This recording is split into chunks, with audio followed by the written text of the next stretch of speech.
Book 2, Part 15. Jackson and Rock smiled at Phil and Track as they climbed out of the car. Dan and Otis remained on the same seat with them, and Ryan stood and closed the door. When he got into the front seat, he looked back, giving the two other hard stares before turning around and starting the engine. "Let me know when they leave," he said, keeping the lights off as he maneuvered the SUV further into the brush. They turned both cars around so they were facing the road, still far enough back not to be seen or sensed. More minutes ticked by, and then Phil nodded. They headed out, he stated, and Ryan turned. "Good. Now I want to know when they pass us, and then when they're about 5 miles ahead." 5 miles? Track asked, and Ryan turned back to face out the front. "That's what I said. It's close enough for Phil to follow, but far enough they won't know we're there." Finally, Phil nodded over the seat. "They just passed us." He was fidgeting in his seat, but didn't try to get out. He was too afraid that Ryan would honor his threat, regardless of the fact he was the only one that could track her from a distance. Track was having the same problem sitting still. The adrenaline was rushing through him. They were finally going to do something besides sneak around and wait. When Ryan pulled out and started down the road, Track couldn't take it any longer.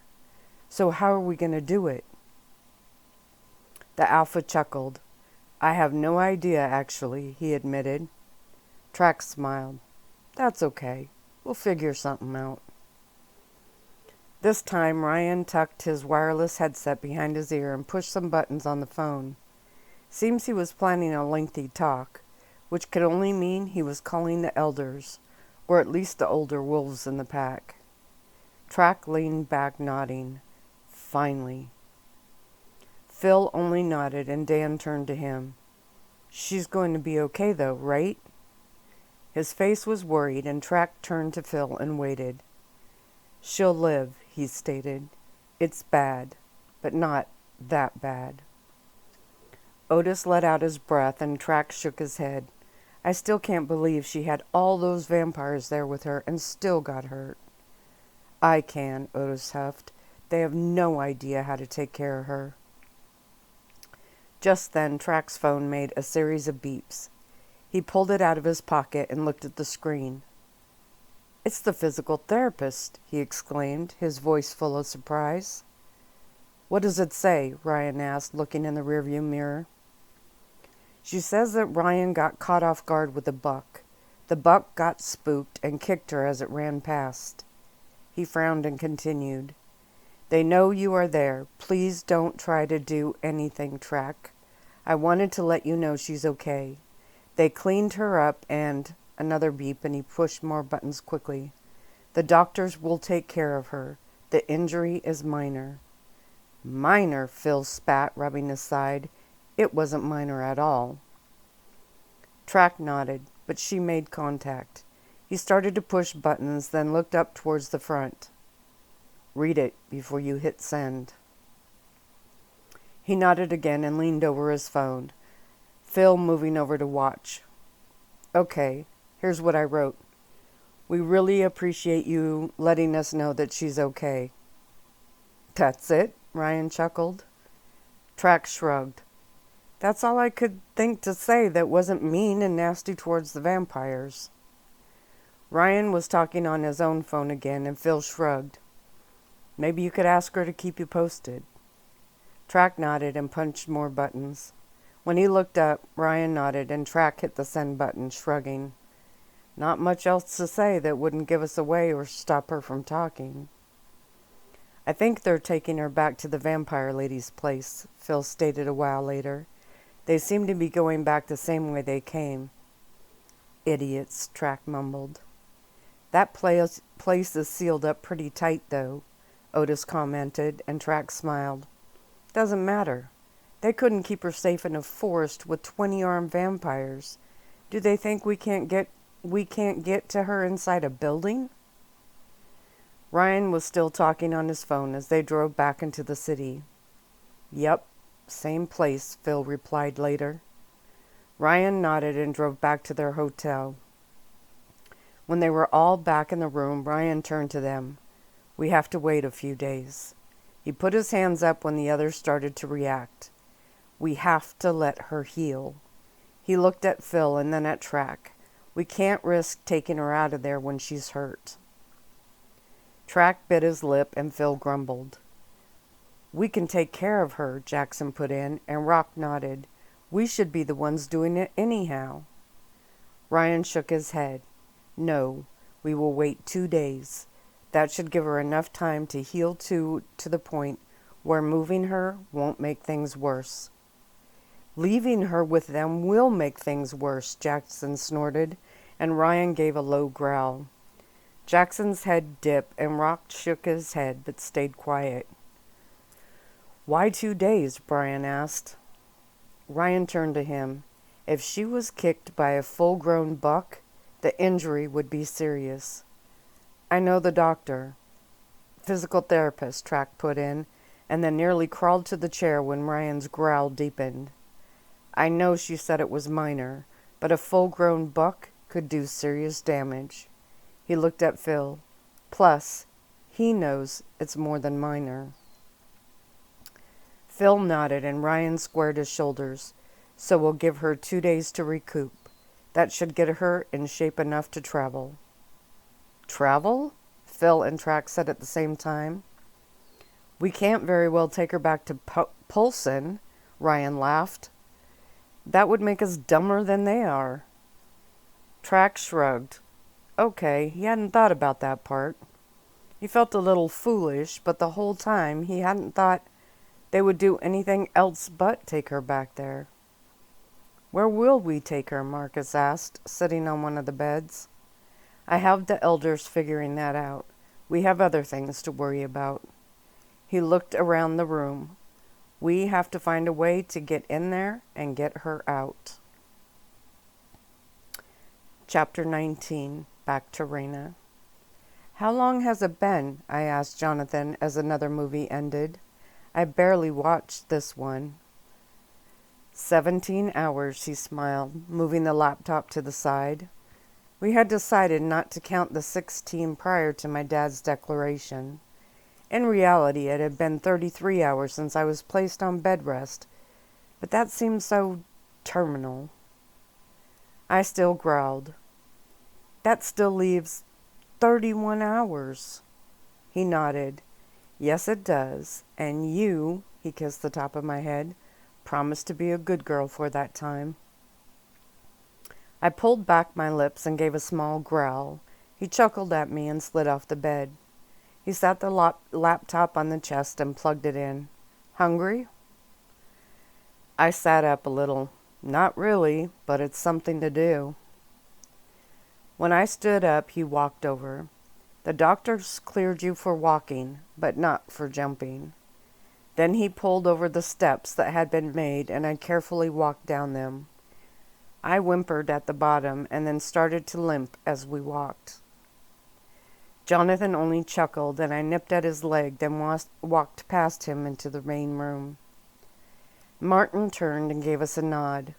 Michael was nowhere to be seen. Aunt Mary was gone as well, so I followed Jonathan into the makeshift kitchen. It was basically a large jug of water on a stand and a large ice chest. Aunt Mary's place didn't come with a kitchen. Seems she didn't entertain outside of her own race much. Jonathan felt the need to cut up the steak again. I didn't understand that part, but I sat and drooled while he did it. When he put the bowls down in front of me, I dove in. Seems healing required a lot of food, too. When I was done, he put them in the sink. Not sure why she had one of those, but she did. I guess there were other things that needed to be washed. I was actually eating and drinking out of her decorative bowls until my dad had sent over more sturdy, practical ones. It had been nearly 2 days, and I was stark, raving mad with boredom. We had watched a dozen movies. I ate, slept, and we talked. I was glad he was here, but there was also guilt with that. I knew he got online and worked while I slept, so I yawned after licking my muzzle clean. Tired? I guess so. Or just so bored that I want to sleep the next 30 hours away, I teased. 31, he played back, and I growled at him. I walked up the humiliating steps and curled up on the bed. When I tucked my nose under my paw, he sat in the chair and pulled the laptop into his lap. Yep, he would catch up on work while I slept. I sighed, again wondering when all of this would be too much for him. I woke up to voices and blinked my eyes. Luckily, I remembered not to stretch or shake, but I did allow myself a deliciously large yawn. When I sat up, I noticed Jonathan wasn't in the room. His computer sat alone on the chair. The voices were coming from outside the room, and I pitched my ears forward to try to hear. I couldn't make out the words, but they seemed to be excited about something, so I trotted down the pup steps and into the hallway. Suddenly, the talking stopped. When I walked into the main room, everyone turned and looked at me. My ears twitched. Jonathan was standing with Michael and Martin near their makeshift security table. Aunt Mary's eyes were large, but she smiled at me. Michael had his phone to his ear and quickly turned away from me. How rude. Jonathan headed towards me, but Aunt Mary got there first. "Hello, dear," she beamed, but I noticed that something else was in her eyes. I inhaled slowly, not wanting to be rude like Michael. She was dripping with adrenaline, worry, and fear. My hackles rose a bit as I inhaled again and sensed all three emotions thick in the air. "What's wrong?" I asked, turning towards Jonathan, who was now next to his aunt. "Nothing for you to worry about. Hungry?" he asked, smiling. Like Aunt Mary, his eyes told a different story. Aunt Mary nodded.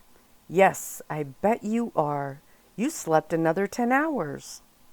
"Wow, really?" I let my skin shiver from my shoulders to my tail, not really shaking, but just enough to test the injury. It still hurt. Jonathan was already headed towards the cooler. He looked back at me and I trotted over. "Nothing for me to worry my pretty little head about?" I asked, watching him closely as I sat next to the spot where he would put my bowls. "Now, I didn't say it like that," he chuckled. "Might as well have." I looked over to my bodyguards. Michael was still turned away from me. He had even walked farther across the room. His phone was tight against his ear. Martin was still at the table, his eyes focused on two computers that were now there. Pictures I can see, I thought, and headed over towards them to see what had his attention. "Here you go," Jonathan stated quickly. I stopped, looked over my shoulder at him, and then continued towards Martin, who noticed and turned, quickly breaking a unique smile. "How are you feeling?" That sat me down hard. Martin and I didn't talk much, if at all. Not that we disliked each other, even a little. We just didn't chat. I tilted my head and he leaned forward in his chair, now completely facing me. "I hope your side is feeling better." I gave a slow nod and he gave a quick one. "That's good to hear." "Okay, that's it," I thought, and I walked over next to him. He tried to calmly turn back to the screens, but his hands moved fast. When I got there, they were both blank. "Jonathan, are you going to tell me what's going on?" He stood from setting the second bowl down and stayed where he was. I sighed and walked over to him, ignoring the food and lifting my head up. "Well?" "Just a little security issue," he chuckled, squatting down. "It's not like it's the first, or the last time." Then he leaned closer and whispered, "You know how those two get if a bag is even tilted funny." I snorted and looked towards Aunt Mary. She was still standing where I had left her. Then why is she freaking out too? Jonathan didn't look her way. She is just as excitable, and you know that. Now, eat up. Something's going on. Yes, there is, but they're taking care of it. So please be unlike the others around here and relax. He winked then, and I chuckled and lowered my head into my bowl. The steak was delicious, and I downed almost all the water. I cleaned my muzzle and then gave another big yawn. If you say you're tired again, I'm going to have the doctors look at you right now. No, but since I can't do much else, it feels good. As if on command, the doctor walked into the room. Jonathan chuckled, and I lowered my head a little. Time to change the bandage, he stated, holding his large duffel bag. Jonathan came back into the room with us, and the doctor knelt and cut the bandages away as I stood. He mumbled under his breath as he pushed on the skin around the injury. Then he got out his little light and got a closer look. I was about ready to bite him when he finally nodded, coming along nicely. He even shot me a small smile. You are doing well. Aw, give the wolf a doggy treat, I wanted to snap, but I didn't. I stood still while he put more medicine on it and then wrapped me up again. Man, I wanted to stretch or shake so badly, but I was being a good wolf, so I controlled myself. After he left, I stayed on the rug, looking at Jonathan, who was sitting in the chair watching me. So, any chance I could go for a walk? I asked, and he shook his head. Well, it was worth a try, I snorted, then looked at him. You do realize I will need to go out sooner or later. His brows rose and fell. Oh. I huffed, and he looked at the door. Well, if we can't get you outside, we will have to figure something out. I am not inside, period, I barked, letting the disgust out.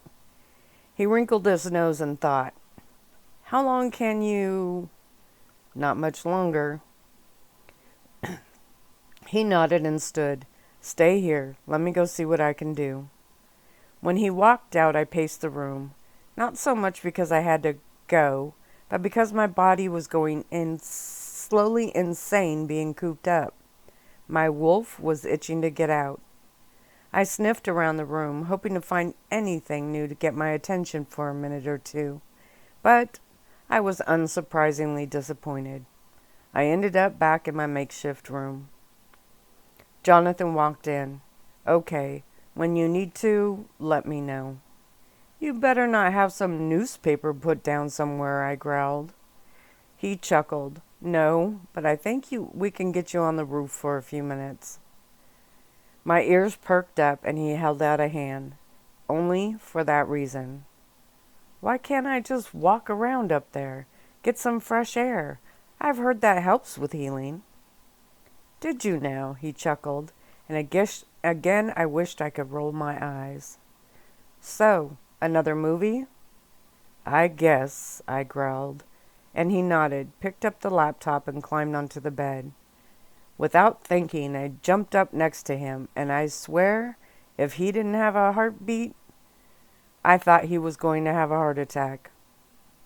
Reina, he cried out, his eyes wide, as he nearly threw the laptop on the bed.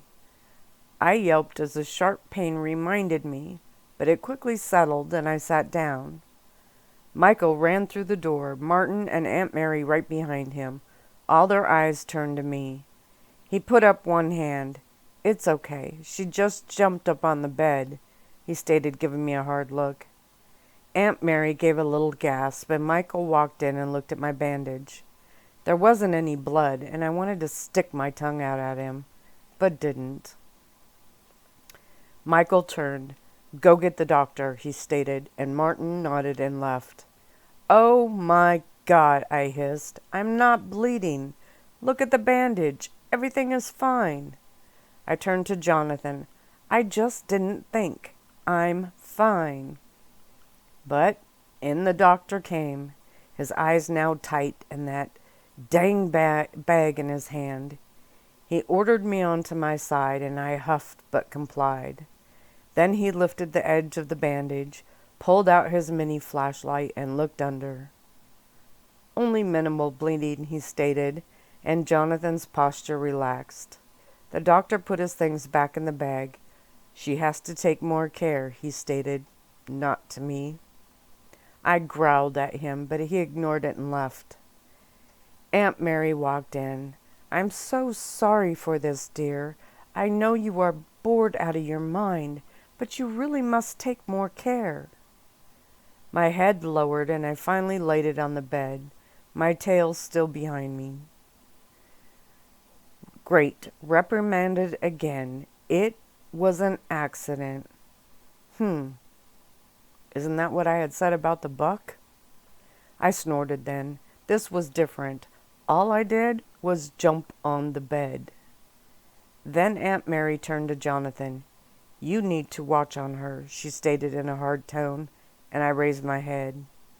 He nodded, looking guilty, and she turned and left. What was that for? I asked.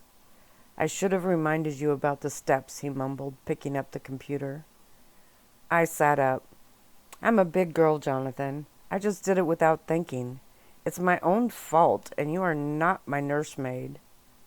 So, action or horror, he stated, but I saw the sides of his mouth tilt up in a small smile.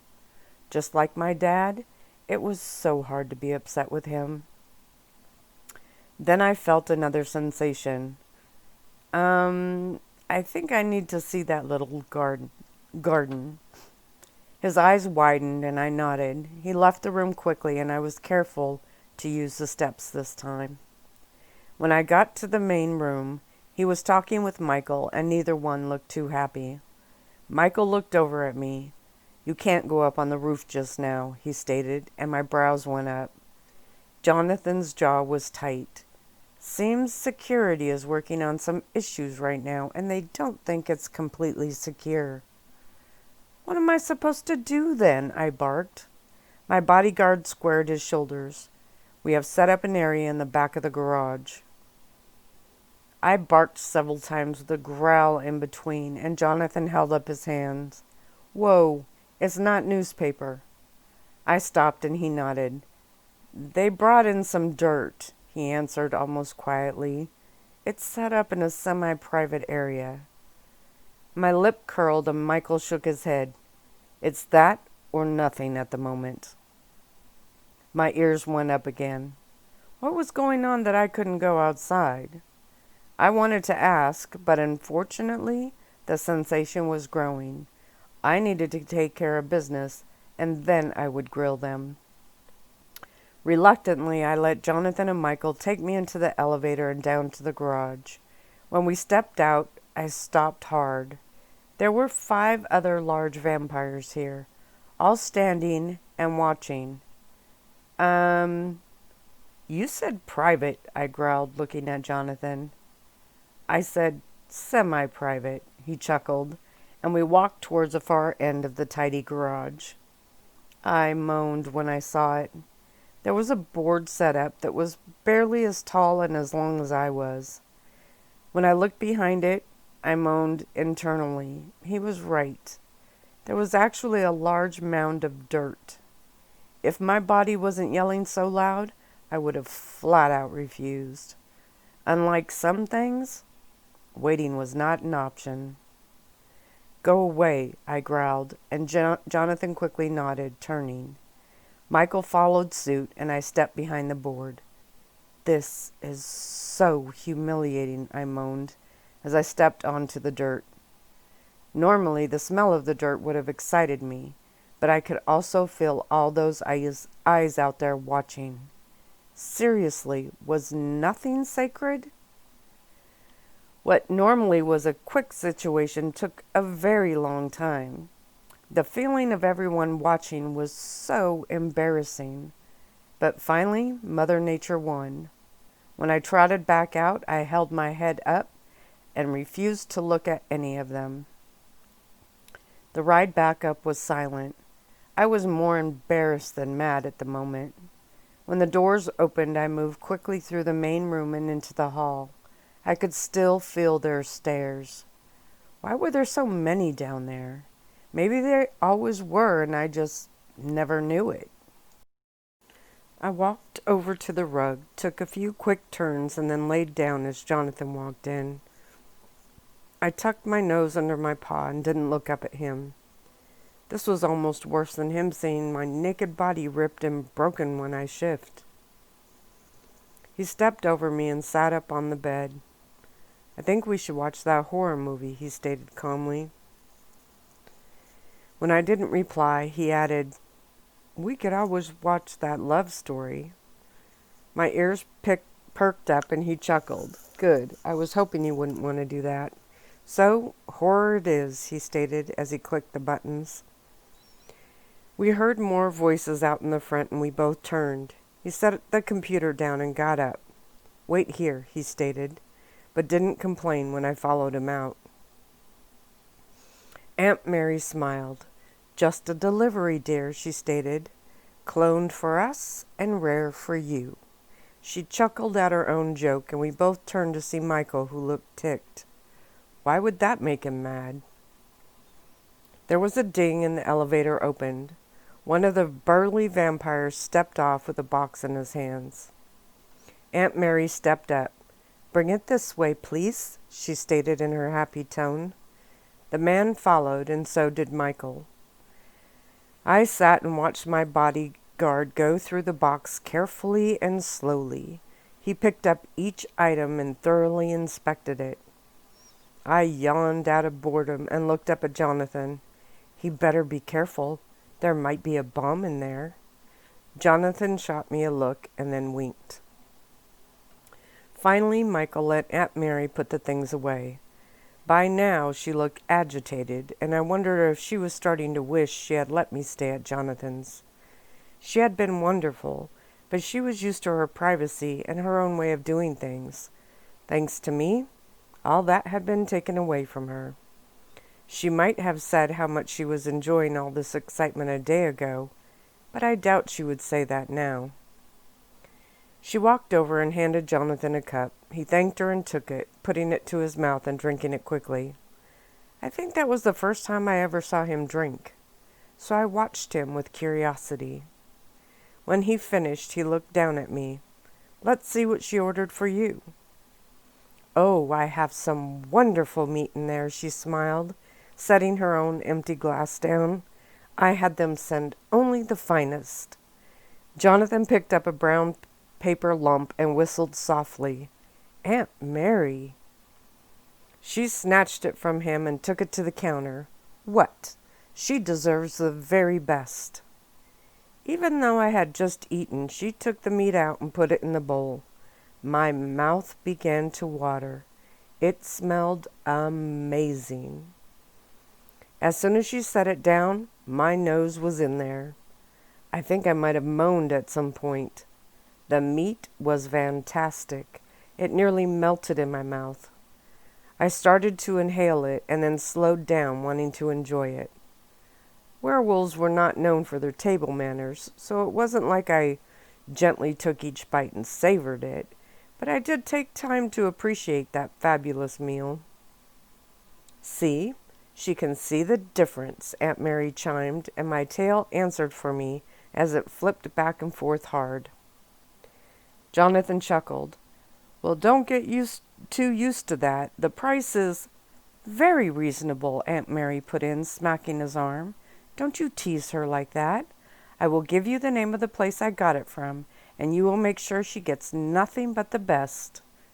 Then she smiled down at me. "She has excellent taste and shouldn't be forced to settle for less." I barked happily, my stomach still thrilled with that meal.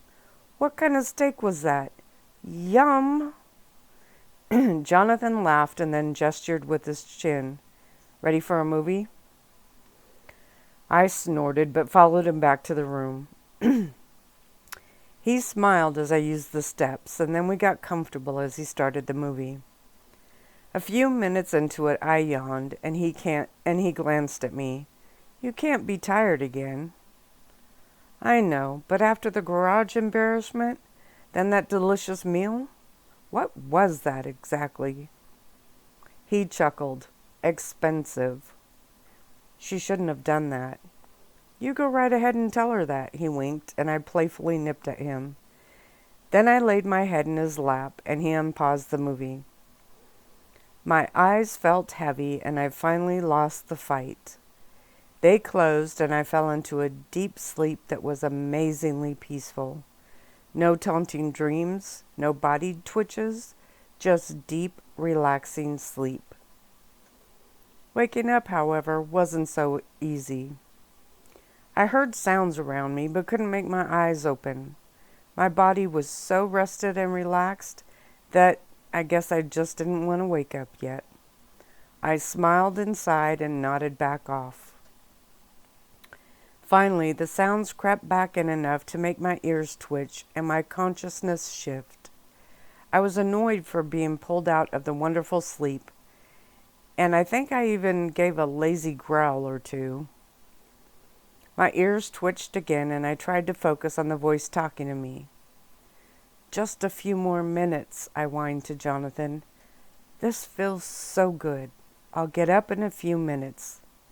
Again I drifted, smiling inside. When my body just didn't want to seem to let me sleep anymore, I stirred. This time the room was quiet. I opened my mouth, lifted my head, and gave a huge yawn even before I tried to open my eyes. I smacked my lips then and finally forced myself to blink. Okay, I'm awake now, I thought, but without any anger. I felt so rested that I couldn't be mad. I was thankful for that. Then I drew in a deep breath and froze, only my eyes shooting wide open. There was a face inches from me, but it wasn't Jonathan's. Track? He smiled and I tilted my head. Was I still dreaming? No, you're not dreaming, he chuckled. I blinked a few more times, then leaned forward and sniffed him. He lowered his head and I buried my nose in his hair. Realization hit and I barked excitedly, and then I barked again and again. Whoa, he laughed, putting his hands up. You have to be quiet. There's a no pets rule here. My head tilted to one side, my brain still trying to connect with what I was seeing. Is that really you? He smiled. Disappointed? I barked again and then pounced.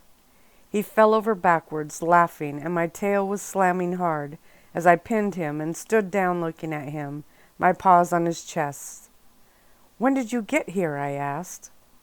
His smile slipped, but just a little. This isn't you.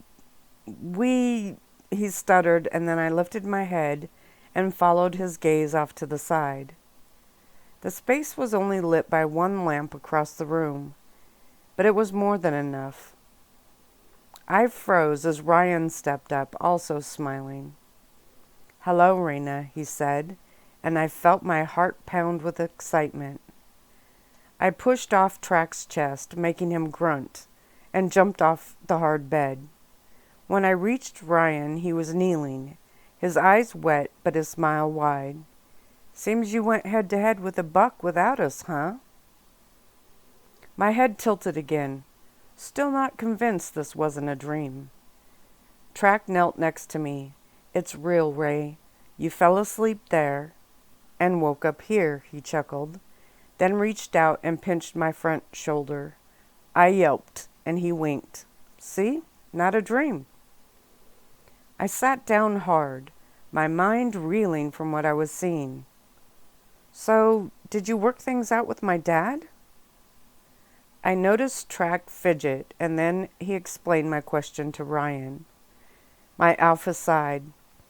I'm afraid not, at least not yet.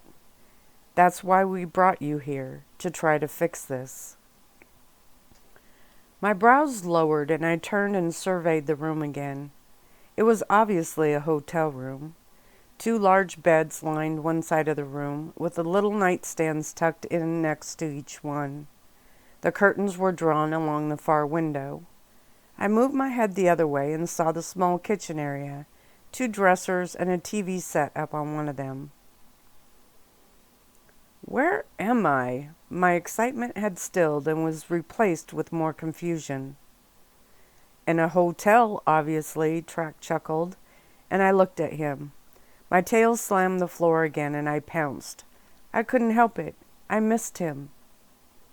He laughed and threw up his hands, grabbing me by the front shoulders and rolling. We went over, and I landed with a hard thud. I gave a yelp, and he froze. I jumped up, lowered my front half, shaking the back end and growling with a playful challenge. "Hold up there, pup," Ryan laughed and came over. "You're hurt, remember?" "Oh, that." I turned and looked back at my side. I could smell the fresh blood and moaned internally. There wasn't any pain, but I had obviously torn it open again. My dad was gonna kill me. "My dad!" I yelped, standing up. "Jonathan!" Ryan squatted down next to my side. "Turn the other lights on," he said, and Track jumped up. Ryan pulled the edges of the bandage away and shook his head. "No more roughhousing for you two," he smiled. My tail was going crazy, and I turned, nuzzling into his chest. He laughed as he fell back from the force and then ruffled the fur between my ears. I barked happily, and he put a finger to his lips. "Shh, have to be quiet with that here." I gave a very tiny yip, and he smiled again. "You are a sight for sore eyes." My tongue flopped out, and I stepped up, rubbing my head along his chest. Pack. He smelled like pack. It was a wonderful scent and almost made me dizzy. I turned and rubbed the other way, and he finally wrapped his arms around my neck. "I missed you too." Then my head shot up, and I turned. There was another door, near the first bed. It wasn't the door to the outside, but it had my attention. I went to step over my alpha's leg to inspect it, but he kept one arm around my neck. "Not just yet, pup. We have a lot to talk about first." There went that feeling again, that strange pull inside of me. This time it got stronger and seemed to throb. I needed to see what was on the other side of that door. I pushed against his hold, not out of defiance. My mind was completely fixated on that door. Track knelt next to Ryan, blocking my view. His smile made me turn. Man, I missed him. I barked again and then quickly lowered my head, remembering my alpha's rules. Track chuckled and Ryan smiled. "I think we need to clean up that wound." "Is my doctor here?" I asked as they both stood. Ryan walked over and picked up a duffel bag. It was the doctor's bag. I looked towards the door again, and Track stepped into my view. "No, Reina, it's just us," he stated carefully. I looked up at him. "Where is everyone else? Do they know I'm here?" "I'm sure they have an idea who you are with, but not where you are," he half chuckled. Ryan moved next to me and knelt with the bag. He opened it, looked through, and pulled out the scissors. As he cut the gauze off, I mulled over what had happened. If my dad and Jonathan knew I was with Ryan and Track, why wouldn't they know where I was? I yelped and turned as my alpha put a wet cloth to my side. It had that nasty medicine on it that stung so bad. "Sorry," he winked, not turning from what he was doing. "We have to make sure this heals clean." He moved the cloth and leaned forward. Track arched his neck to see and gave a low whistle. "Just how big was that buck?" "Bigger than Bambi," I snorted. "At the end of the movie or the beginning?" he teased, and I turned and leapt at him. He moved out of the way, laughing and jumping up quickly as I prepared to attack again. "Reina?" I froze and turned, looking at Ryan, who was still squatting next to the bag of torture. "Oh, sorry," I whimpered. lowering my head and walked back over. Ryan chuckled. I'm glad to see you still are Reina, he stated, grabbing that evil bottle and pouring more onto the cloth. I winced when it made contact and my skin twitched. Yeah, it's her all right, Track taunted. Slow as always. What? I barked, my ears up now. Ryan put one hand on my back. Easy now. You can pommel him once you're healed. I snorted, but there wasn't a bit of anger in it. I was thrilled to be here with them, even though I had no idea why I was. Track peeked into the bag. Dang, girl, there's half a hospital in there. You must get into a lot of trouble. Track gave a slow growl, and Ryan gave a slow growl, and Track sat down near my head, but the smile didn't leave his face. I arched my neck, making sure to keep the rest of me still, while he applied a salve. Track reached forward, rubbing the bottom of my jaw. His touch felt so good.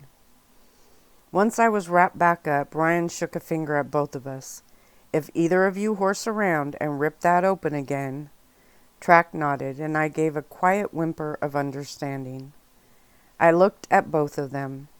They were sitting on the floor smiling at me, and my tail was doing the same back. I glanced at the other door again, and I took a step towards it. Reina, we need to talk. When I looked at Ryan, his smile slipped a little, and he looked sad. My paw went back down and waited, not patiently, as I was eager to find out what was going on, but I waited. They looked at each other and then back at me. Suddenly, a few dots connected. Did you kidnap me? I asked, almost calmly. Track smiled, turned to Ryan, and translated. The Alpha shrugged. I guess you could say that. Now, you would have think that I would have freaked out completely, but I didn't. This was my pack, and I had missed them so much. Telling me only confirmed the obvious, and it was only the excitement and shock of being with them that made it take this long to click. So, are we going to straighten this all out? I asked, the excitement making my skin quiver. I know we can, now that we're all together. Track translated, and Ryan smiled. I'm glad you're taking this so well. My head tilted. Why wouldn't I? I've been trying to find a way to contact you since they made me leave. I gave a quiet yip at the end. I knew that it was all just a huge misunderstanding, and all we needed to do was talk. Ryan looked at Track. Word for word, he warned. Track nodded and repeated my thoughts. I looked over him at the door. What's behind that door? I asked. Track turned and glanced over his shoulder, then told Ryan when the Alpha gave a low growl. The others are in there, he stated, and I jumped up. Really? Well, open the door and let him in. I took a step, and Ryan put his hand up. It's not that simple, Reina. I watched him, confused. He nodded. Like I said, we need to talk first. Then we heard a thud from the other side, and Track and Ryan jumped to their feet. Get him out of here, he growled. He didn't yell, but the vibration in his voice carried. Who? I asked, stepping up next to them, my eyes fixed on that door. Get who out? I took another step, and then another. Ryan's leg landed in front of me, and I stopped. I don't understand, I thought, sitting down, still watching that door. The pull was getting stronger now. I felt antsy, and my skin quivered. Suddenly I gasped. My head dropped. My heart started to pound faster. And then I shook my head as the door slammed somewhere. My chest heaved, and I panted as the sensation ran through me. I lifted my head enough to look at the door for a brief moment. For a brief moment, I could have sworn there were 2 hearts beating in my chest, even though I was pretty sure that was impossible. Suddenly, a wave of panic hit me. I twisted around his leg and lunged towards the door. Something told me I had to get in there. Now. I gave a sharp bark and then barked again and started to charge. I'm coming, I thought. Track hit me in the side and knocked me off course. I slid but didn't fall. It was enough to snap me back to reality, though. Luckily, he hit my good side. Ryan snapped at him for it anyhow. I need to go in there. Track looked at me and then told Ryan, who sighed, not until we have our talk. Just then there was a loud beeping and Track jogged over to one of the nightstands. He picked up his phone and I growled. Those things were really getting on my nerves. Ryan stepped closer, letting his leg touch my side, and I felt the anxieties start to slip away. We watched my best friend look at the screen, frowning.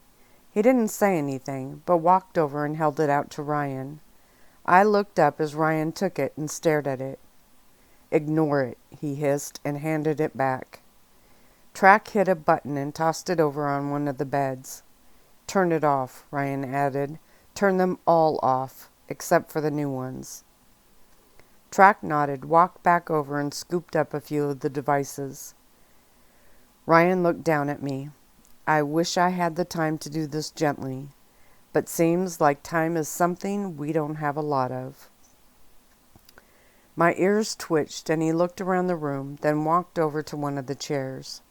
I stared at the door. That odd tugging that had been haunting me was screaming in my head now. I needed to get in there. Whatever was causing this was over there, and I needed it. The realization made my heart race again, and I swayed on my feet. It didn't make any sense. I shook my head but started towards the door. I heard a voice and ignored it, my eyes locked on the barrier that was about to relieve this torture. I felt the vibration of my alpha's voice run through me, and I stopped, my head and tail dipping quickly. Sighing, I turned and walked over to Ryan, sitting in front of him. Track came over and sat on the floor next to me, offering me support with his eyes. Our alpha cleared his throat, leaned forward, and proceeded to tell me about what happened that night in the Pax Forest. Chapter 20. I didn't say a word the entire time. I sat there, watching his lips move, hearing the words, and trying to comprehend it all. I knew that things had happened that night that no one wanted to talk about or tell me, but this? Suddenly, all the pieces fell together. The reasons why they wouldn't let me go to Polson, the reason Phil stayed away, or was kept away. It all made sense now. Even the look on Ryan's face at the coupling party, when he had tried to let me call Phil, and Jonathan had pulled me away to make the announcement. It all made sense now. Part of me wanted to laugh out of relief. I had felt like I was going mad, trying to understand all of this. From that mysterious night, to the change in my pack, to the present situation, I got it now. My dad, my pack, moving me all over the place, them trying to follow me, I got it. The relief was massive, like stumbling around in the dark too long, lost and afraid. Then suddenly someone flipped on all the lights. My tail slapped the cheap carpet hard and my tongue flopped out. Ryan tilted his own head then. Reina, do you understand what I just told you? Yes, I yelled in my mind, the adrenaline rushing through me again. I get it now. I thought I was going crazy, or that all of you were, but now, I actually barked. Now I get it. It all makes sense. Wow, my body felt so alive. My heart pounded in my ears and my skin twitched. Happy didn't quite explain it. Thrilled wasn't the word either. Take a bowl, mix in euphoric relief, happiness, giddiness, mental liberation, and a few other bizarre but great feelings, and you would be getting close. Track told Ryan what I was thinking, and he smiled down at me, his body relaxing. Here I was worried you would bolt out that door the minute I told you. I glanced at the front door. Was he crazy? Why would I do that? I finally got it. Now, all I had to do was explain it to my dad. We already tried that, Trax stated, the smile leaving his face. I looked at him. Well, you just didn't explain it right. Once I talked to him. Reina? I turned and looked up at my alpha. He was very handsome and strong and a great leader. I moved forward and rubbed my jaw along his calf.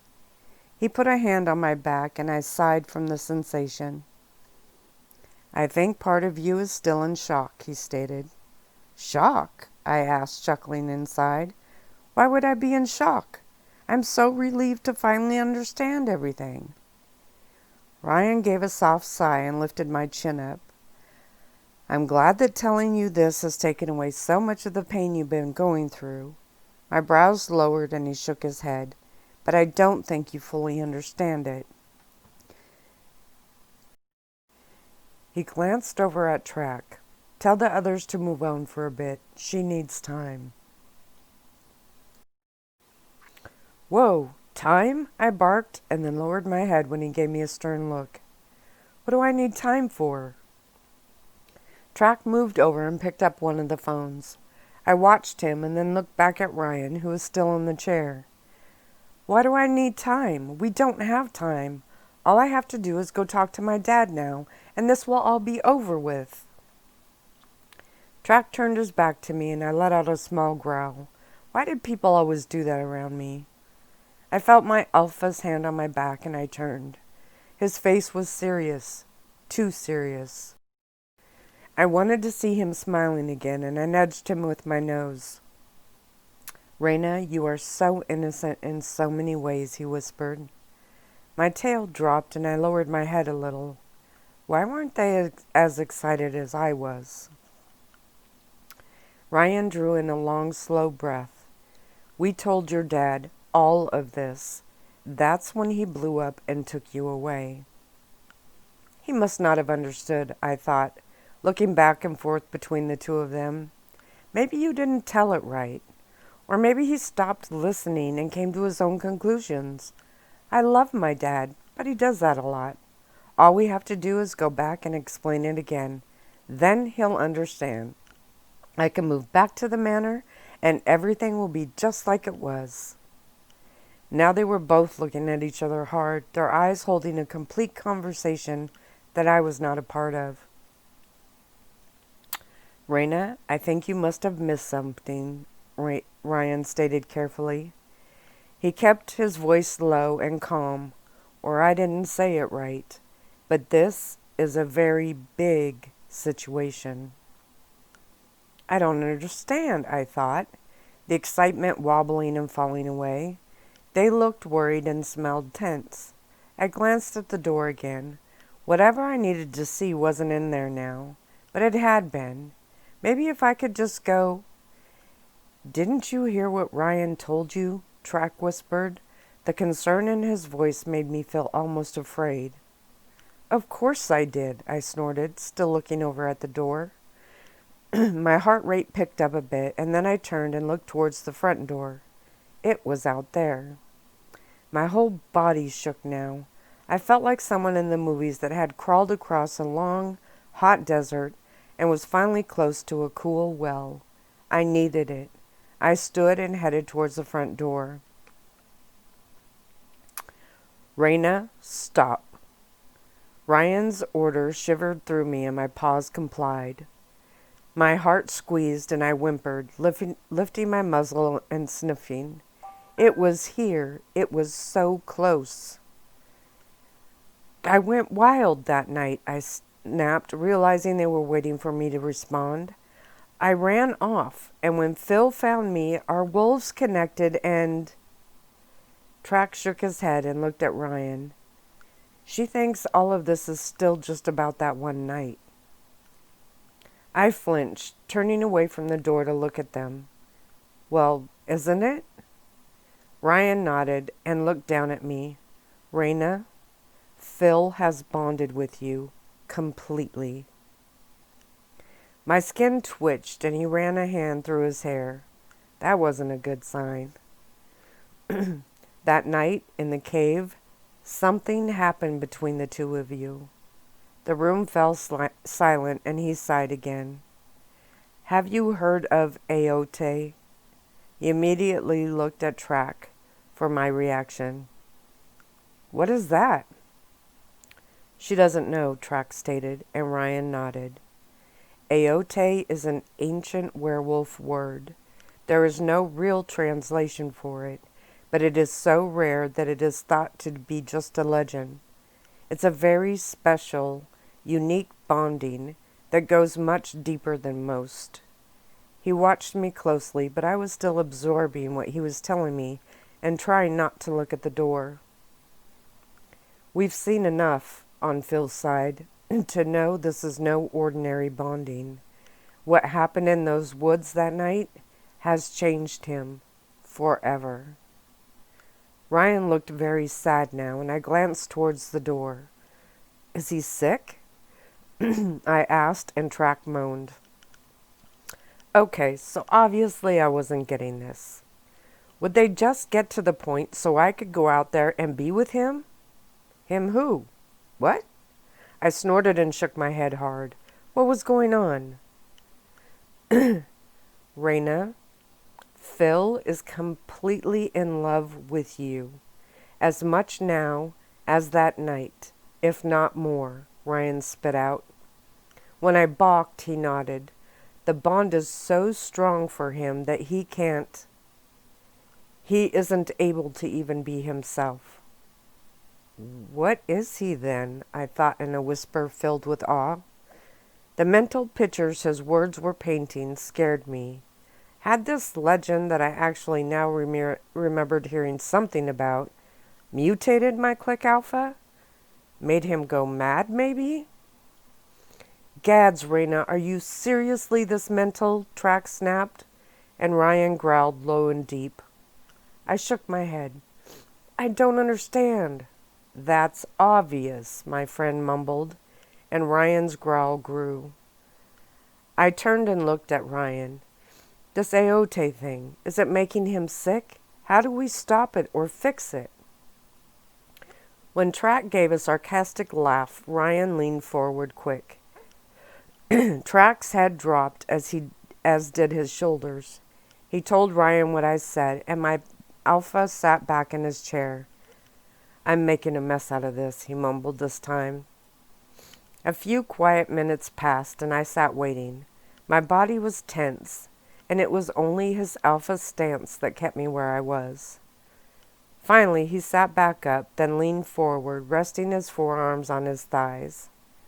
Reina, that special bond passed between both of you that night. Phil is connected to you now. He is a part of you. He watched my eyes for a movement. Do you know that odd feeling you've been having? I looked at the front door, then at the side door, and then back at him. I gave a small snort, and he lifted his brows and waited. What? I thought. And then it hit. I backpedaled a few steps and shook my head. No, that isn't what I've been feeling. I don't have those kind of feelings for Phil. Track went to move towards me, but Ryan shook his head. Let her sort it out for a minute. Track wasn't happy about it, but he sat back down, watching me closely. His body language said that he wanted to come and comfort me, but my mind was reeling now. I never thought Aote was real until I saw what it did to him. He looked down for a minute. He tracked you and found you. He shook his head, his jaw twitching in a smile. Then he sighed. Reina, he can find you anywhere at any time. My head shook and I stood up. Suddenly I wanted out of here. I had no idea where I would go, but I wanted out. I started to pace, now glancing at the front door for a completely different reason. Normal werewolf bonding is magnificent and intense in its own right, he continued, and I wished I could plug my ears.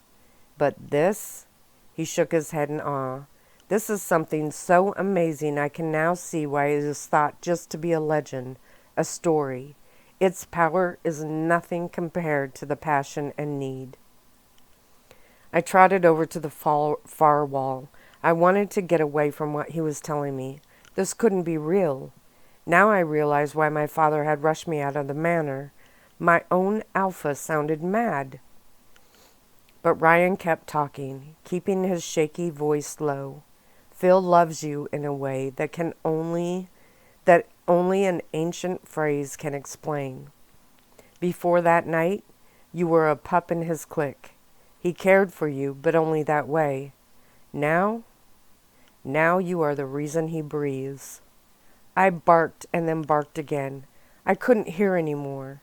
I lifted a paw and swatted at my ear. This had to be a dream. I paced against the far wall, not looking at either of them. This was not real. If something did happen that night, I didn't remember it. So how could it have created some mysterious, magical bond? Wouldn't I have felt it too? I shook my head hard. I saw Track move towards me and then heard Ryan stop him. Good. They needed to stay away. They were crazy. Phil was not madly in love with me. It just wasn't possible. My poor dad. I could only imagine his reaction when my alpha told him this crazy story. Now I was surprised he didn't shove me on a plane and fly me to the other side of the planet. I probably would if I were him. I glanced back then. This was my pack, my alpha. Ryan wasn't into games, and he was the smartest wolf I knew. He was fun, but always rational. How could he sit there and say all of this and keep a straight face? I knew they weren't playing a joke on me, but they were all very, very confused. Somehow, someone had either made them believe this ridiculous story or had done something to their minds. I kept pacing, stealing low glances their way, but not making eye contact. Yes, that was it. It had to be it. Why? Why put this bizarre thought in their heads? My eyes widened. To create a fight between my dad and them. I wanted to laugh, but snorted. That must be it. I turned and paced the other way, the curtains brushing sideways as I kept close to them. There was no light sneaking through, which meant this place was at least vampire-friendly. Track shifted positions, and I jumped, turning to face him. My body went hard, and my head lowered a bit. His eyes widened, and as soon as I realized I did it, I turned and continued my pacing again. My head shot towards the front door again. Two sensations battling inside me now. One wanted out and away. The other wanted whatever was waiting out there. I shook my head hard again. Not possible. Bottom line, this was just not happening. What made them believe this crazy story? My pacing slowed. Ryan kept mentioning Phil's behavior. He had said that seeing Phil act this way had convinced him this was aote. Maybe that was the problem. What proof was there? They were assuming it was something that he had admitted they all thought was a myth. I guess I was thinking with a voice Track could hear. My wolf ears twitched as he leaned in and told Ryan. I didn't care. It saved me from having to say it. Plus this way, I didn't have to look at them when I did. I don't know exactly how long I paced along that far wall, but it was long enough that my stomach started to growl. Now, that's not saying much for a werewolf, but it growled until I couldn't ignore it anymore. Track mumbled something to Ryan, who nodded, and they both stood. This time I didn't jump, but my steps slowed. I was no longer flinging the curtains as I went. You need to eat, Ryan stated in a calm but firm voice. He was right, but I didn't want to. Well, my stomach did, but my head was still trying to process everything. Plus that stupid pull wasn't going away. I growled low, looking at the floor, but let my eyes sneak a peek at the door. It just couldn't be. Track walked into another room. That made me stop, and my ears perked up. Then I remembered that Ryan said had sent the others away while he dealt with me. My stomach grumbled again, and my alpha stepped up. I automatically sat down, but I didn't make eye contact with him. He's getting you something to eat. I remained still and silent. Ryan didn't try to approach me or talk to me, and I was thankful for that. When Track returned, my mouth watered from the scent. He had a large metal bowl in both hands, and the aroma caused me to walk towards him. It wasn't that amazing meat that Aunt Mary had given me, but it smelt good just the same. He bent down, sat it on the rug, and my nose was in it.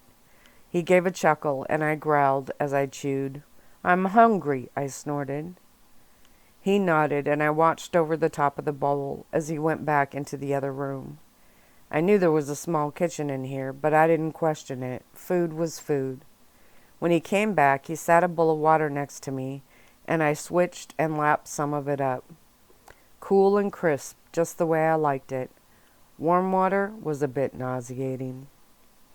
They both sat down at the small table and talked quietly, stealing glances at me. I was done in a few minutes, and then sat and licked my muzzle clean. When I turned to go back to my pacing, Track sighed, and I stopped.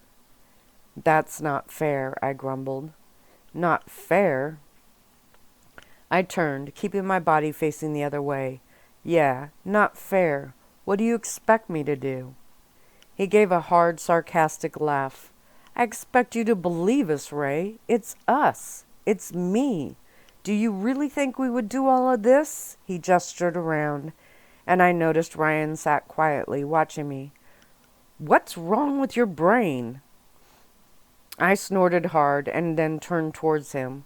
"What does that mean?" Track walked towards me, and I stayed standing. He knelt and looked at me hard.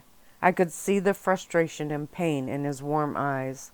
My heart and throat tightened. "Ray, it's us, your pack. When did you start thinking we were twisted enough to do something like this for any other reason?" Ouch, that hurt.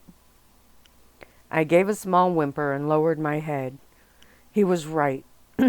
Rock and Jackson were the pranksters in the group, but even they wouldn't go this far. This was Ryan, the Polson Pack Alpha. He would never. My head began to spin, and I teetered a little. Track's hand went out and landed on my front shoulder. "Whoa, steady there." "I don't understand," I whispered in my mind. All the information began to crash down on me. I remembered my dad telling me his version, and now this. I stayed still, but now the room was spinning, I think. Track put his hand on my other shoulder. "Reina, snap out of it." I nodded, which only made it worse. Voices. There were so many voices in my mind right now. My dad's, Jonathan's, Aunt Mary's, even Michael's, and then there was Ryan and Track with their version. It was like I was standing in a room with all of them around me. They were walking around me slowly, all telling me their version and thoughts on it, all at the same time. Then there was that pull, stronger than ever, that threatened to out-yell them all. My eyes shifted towards the door between the two rooms. I inhaled deeply, a scent tickling something in my mind, and made it spin more. I shook my head and teetered again. Track frowned. "Slow it down, Ray." That was the last thing I heard. The spinning got faster and faster. The colors in the room swam together and then started to darken. Then everything went black. That's where I'm going to stop.